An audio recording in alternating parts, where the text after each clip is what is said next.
Halo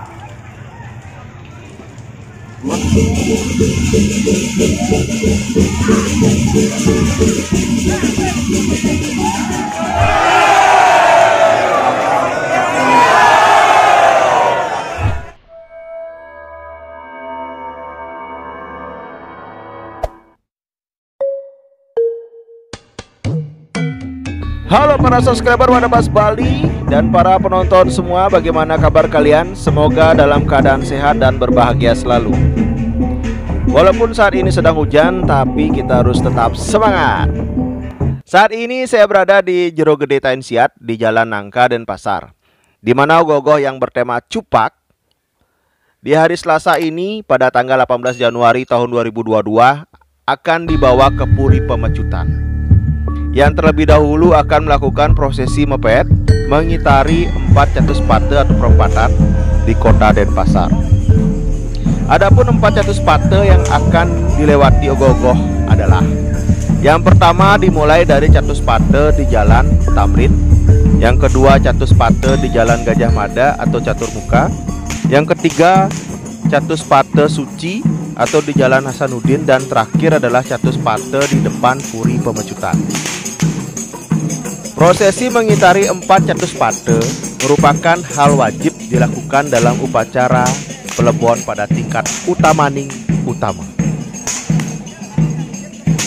Menurut info yang didapat dari Berita Nusa Bali, yaitu Anak Agung Ngurah Agung Satria selaku koordinator generasi muda Wasiat Pemecutan mengatakan dari sejak dahulu keluarga besar Warih Anglurah Lanang Tainsiat selalu mengikuti proses pelebon Ide Cokorde sebelumnya, yaitu mengaturkan Bali Pamuspan dan ogoh-ogoh. Untuk Bali Pamuspan akan dipakai pada saat puncak acara pelebon, yaitu saat sudah selesai pembakaran, yang selanjutnya akan dibawa ke pantai untuk upacara penghanyutan. Menurut salah satu arsitek ogoh-ogoh yang bertema Cupak, Keduk Gerits, menyebutkan pembuatan ogoh-ogoh untuk seremoni pelebon Ide Cokorde Pemecutan 11 berbeda konsep dengan ogoh-ogoh pada perayaan Nyepi. Dalam mendesain ogoh-ogoh, Cupak berusaha untuk mempertahankan pakem yang telah ada sebelumnya, dan bukan untuk memperlihatkan struktur pekerjaan yang ekstrim, baik itu dari rancang bangun dan teknologi geraknya. Ogoh-ogoh ini dibuat dengan penuh kesederhanaan, dengan tinggi ogoh-ogoh 4,5 meter, yang menggunakan bahan dari bambu, kertas, ijuk atau rambut, dan material sederhana lainnya.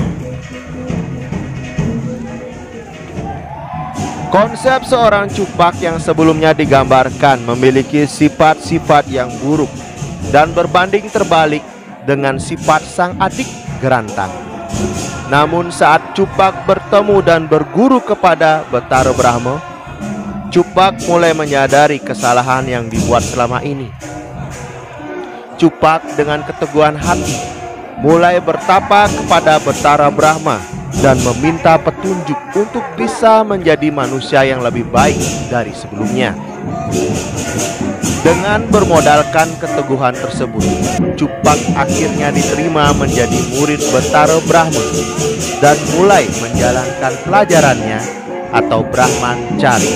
Selama berguru, Cupak diberikan penjelasan mengenai karma pala, sehingga Cupak mengerti dan menyesali perbuatan buruknya selama ini, serta berjanji akan berbuat baik seperti adiknya Gerantang.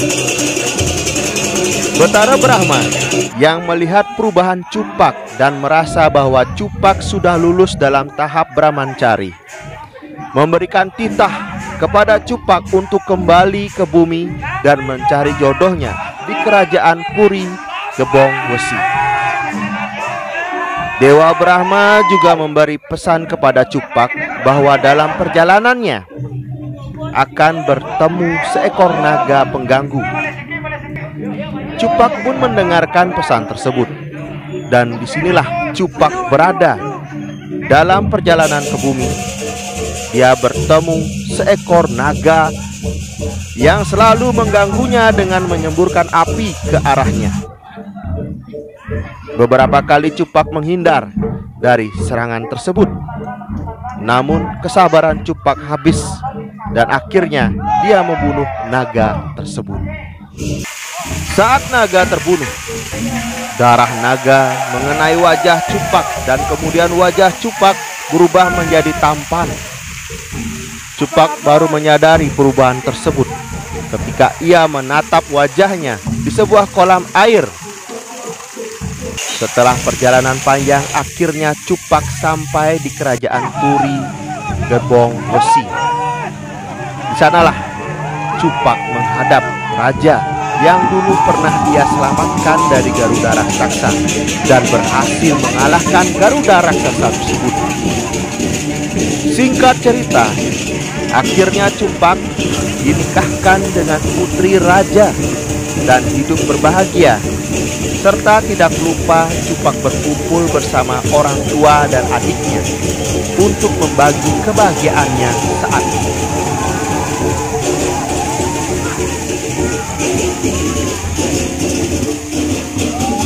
Inti dari cerita tersebut adalah orang yang dulu pernah berbuat jahat akan menerima karma yang buruk. Begitu pula sebaliknya. Dan yang kedua adalah orang yang pernah berbuat jahat, apabila ingin bertobat dan menyesali perbuatannya, akan ditunjukkan jalan untuk berbuat ke arah yang lebih baik, walaupun dengan menempuh banyak rintangan. Menurut cerita tersebut, kami menyimpulkan bahwa ogoh-ogoh Cupak merupakan suatu simbolis perjalanan semasa hidup manusia yang membawa suatu karma pala atau hasil perbuatan.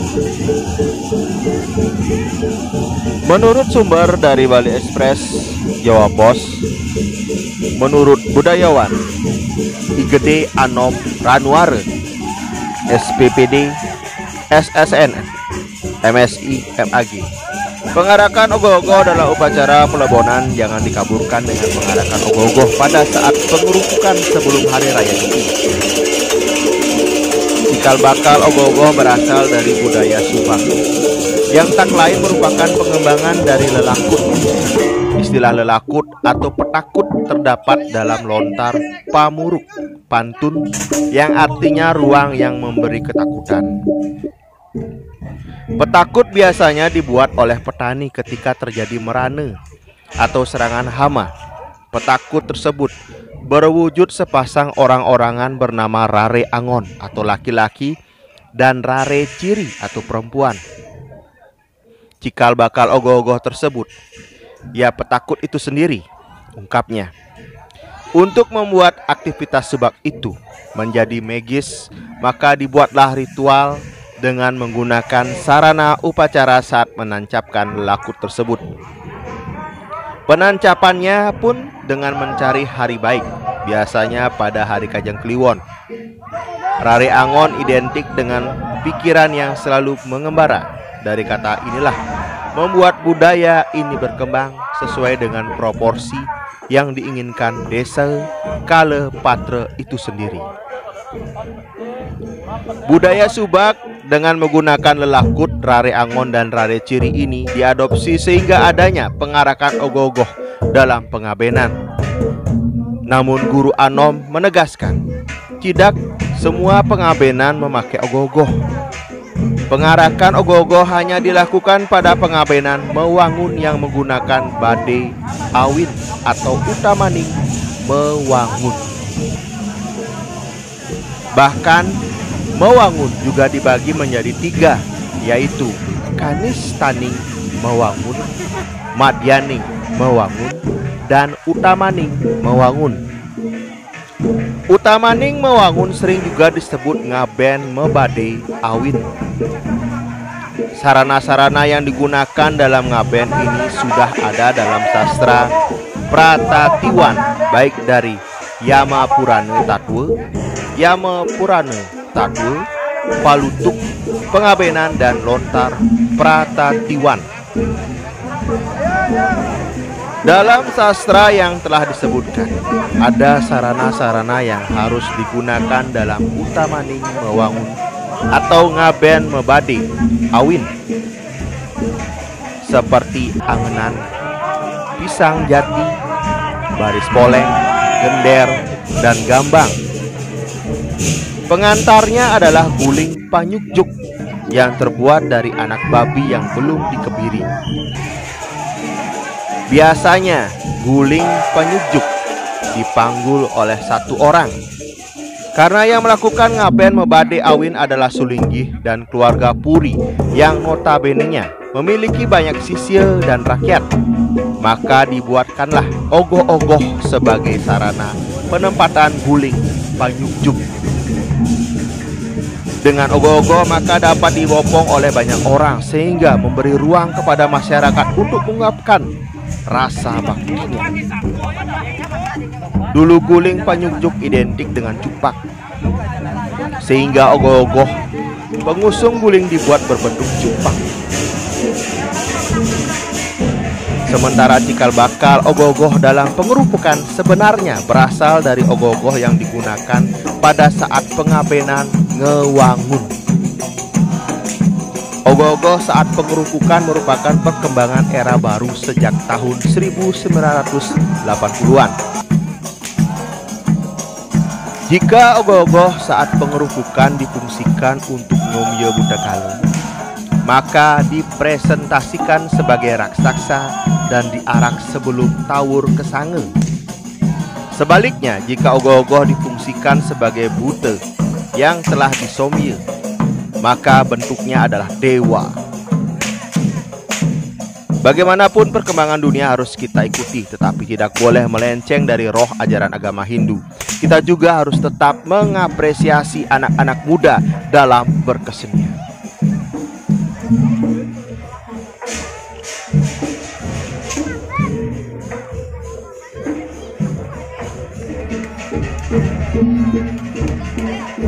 Demikian penjelasan yang bisa kita sampaikan terkait prosesi pengarakan ogoh-ogoh cupak dalam acara pelebohan Ide Cokodo Pemecutan 11 pada hari Selasa tanggal 18 Januari tahun 2022. Sekian dari kami, salam seni, salam Badabas Bali.